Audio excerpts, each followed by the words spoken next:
better varieties and so forth. Those were never damaged. They're just new. Yeah, these are just some of these are, well, these right beside us were planted last year, or starting their second year right now. Robert, what's the life expectancy of these? I'm not sure, 80 years. 80? So these are older. but these are 100 years old and they're doing well. So, Did you plant the grass also? well, what I did was,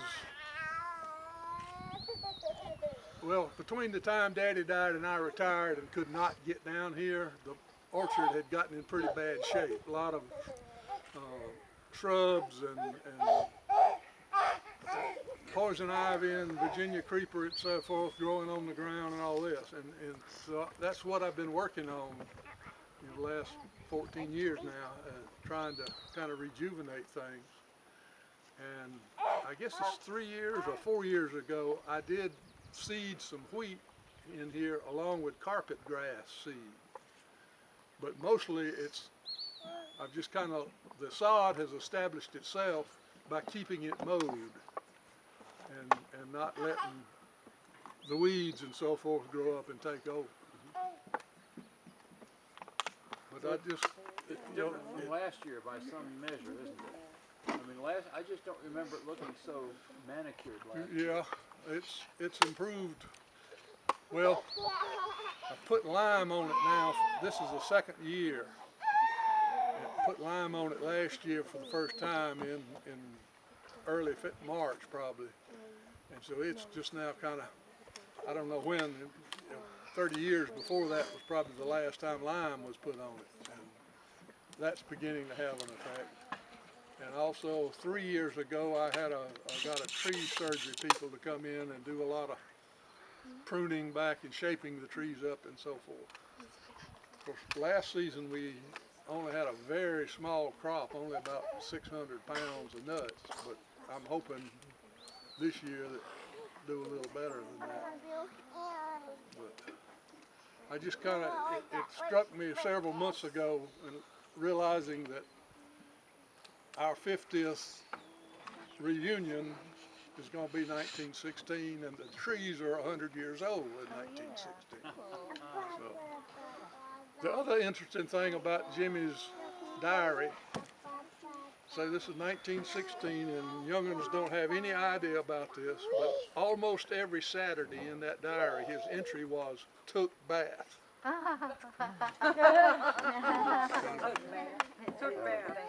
Of course, his daughter, who's dead now, read some excerpts from that diary once at one of the reunions a long time ago.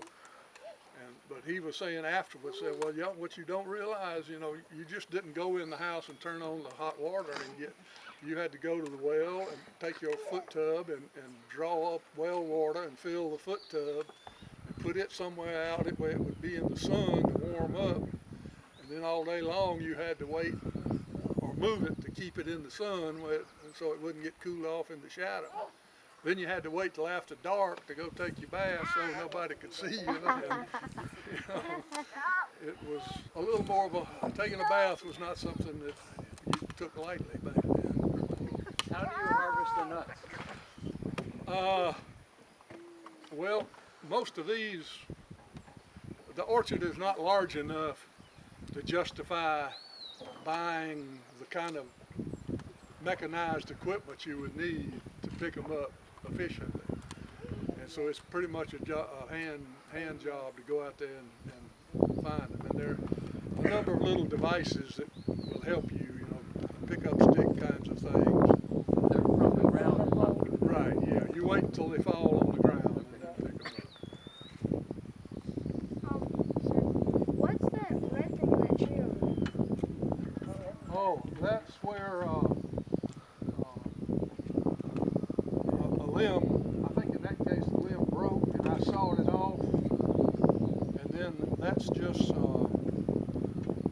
foam filler, these foam insulation cans you can buy at the hardware store.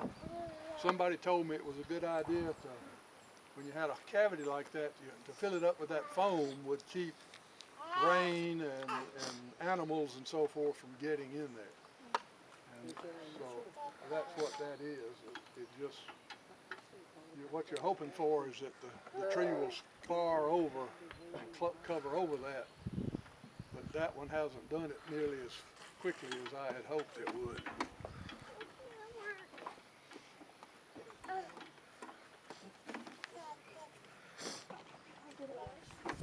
Found a lot of orchards this time.